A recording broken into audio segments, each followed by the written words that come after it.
Hello everyone, Darren here, and this is my third vlog where we will be looking at the coaching process. As a strength and conditioning coach that delivers workouts for a number of people at the same time, I always spend a lot of time in preparing for my session. However, with the busy schedule I normally have, it's very rare that I just sit down and watch my own coaching, analyze my own performance, and find areas where it needs to improve. For this vlog, I am going to do just that, as I review one of my classes and analyze the strengths and weaknesses of my performance, and discuss how my performance can be improved. Many scientists have tried to come up with a model of a coaching process. However, many of these models have been proven to be unsuccessful, as they are either too simplistic or fail to fully encompass the coaching process. In the absence of this model, the positivist paradigm has been used, which at its core uses a reductionism approach, where an understanding of the coaching process is done by splitting it in individual parts. Cushion states that coaching is not something that is merely delivered, but a dynamic interaction between coaches and athletes. Many coaching situations require an immediate improvisation, hence the problem in finding an appropriate model, as it is very hard to reduce coaching to generic rules. Therefore, success in coaching does not come from stability, but from the ability to adapt to the ever-changing dynamics of practice. This session I will be looking at is a weekly circuit I do in one of the local schools. The session starts off with a general warm-up and dynamic stretching. Then, the circuit starts, where resistance exercises performed for 30 seconds, followed by a 10-second break, followed by a 30 seconds bodyweight exercise, and again followed by a 10 seconds rest. That is one set. This process is repeated for 3 sets, where the people then rotate to the next exercise.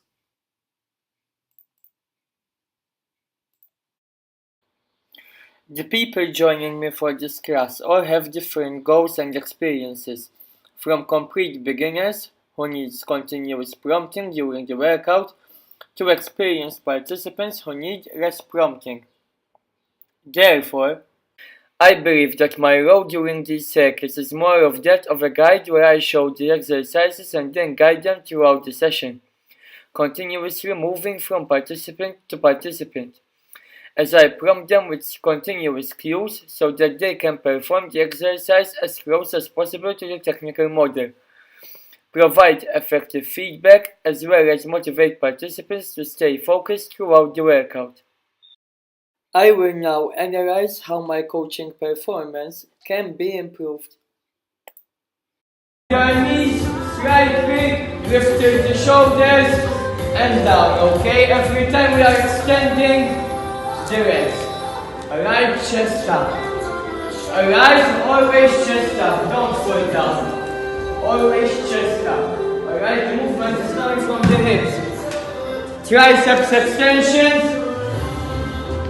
Elbows tucked in, lift up, alright, in and down. Lift heel up. If it's hard, that's the 2 kilos, and if it's not, and if you want to make it harder with the 3, then do it with 1 dumbbell, okay? There's the 5 kilos as well, up and down. Alright? Chest up, don't fall down with your chest.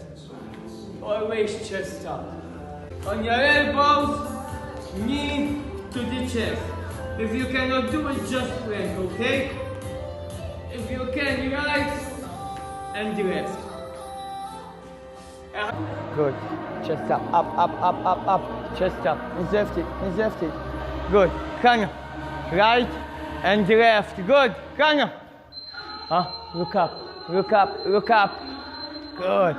Always heel on the floor. When you are down, you can move your fingers. Alright, like this you cannot move your fingers. Heel on the floor. Come up. If you can, knee to the chest. Need you to just try. Nice. Put your bum a little lower. Good. Chest up. Good. Go. Or go. Not in front with your knees. The coaching behavior that I will be focusing on is feedback. One of the most important roles for coaches is to positively influence the athlete's development, and one of the many ways this can be done is through giving effective feedback. Feedback is defined by Carpentier and Magot as information conveyed to athletes about the extent to which their behaviors and performance correspond to expectations. It is one of the most crucial behaviors as it directly transmits information about the participant's competence. Having motivated clients is important for both physical and psychological health. The self-determination theory says that athletes should be self-motivated and have autonomous engagement in physical activity. One important aspect of feedback is whether it is provided externally or internally. Internal movements that refer to the coordination of body movements is not optimal in teaching motor skills. External feedback, which directs the participants' movements on the environment, has proven to show more effective learning. One explanation could be that when athletes are being referred to the movements, they actively intervene in the control processes, resulting in a degraded performance and learning. Thus, giving instructions that directs the performer's attention away from his or her movements and to the effects of those movements will better help to improve performance. Research showed that by giving external feedback also provided better retention and that was successfully used for both experienced and novice performers. It is, however, very hard to provide feedback without mentioning any specific body movements. Rather, external feedback should be combined with internal feedback to provide a better explanation as long as the focus is predominantly external. This table gives some examples between internal and external feedback. For example, instead of saying straighten your hands up in the shoulder press, one can say drive the bar toward the ceiling. Or instead of saying extend your knees as you jump, a better external cue could be get away from the floor as fast as possible. This forces the participants to avoid thinking about their movements and instead find their own best method to achieve success without the coach having to intervene too much in their coaching process. During my coaching, it is easily noticeable that I am continuously correcting the negative performance of my participants and fail to mention any positive feedback. Research showed that positive feedback helps maintain motivation of the participants, improve performance, and increase perception of competence. Positive feedback reinforces the participants' behaviors by recognizing and rewarding good performance, example with praise and encouragement. Also, Badami et al. Found that coaches who performed higher frequencies of positive, along with information-based feedback, including technical instruction, developed athletes with higher levels of intrinsic motivation. Positive feedback has also been shown to encourage athletes to raise their goals and expectations. On the other hand, negative feedback was found to decrease intrinsic motivation. Research also shows that motivation has a positive effect on motor learning, since it reduces the participants' main concerns and facilitates the learning process by promoting greater automaticity in movement control.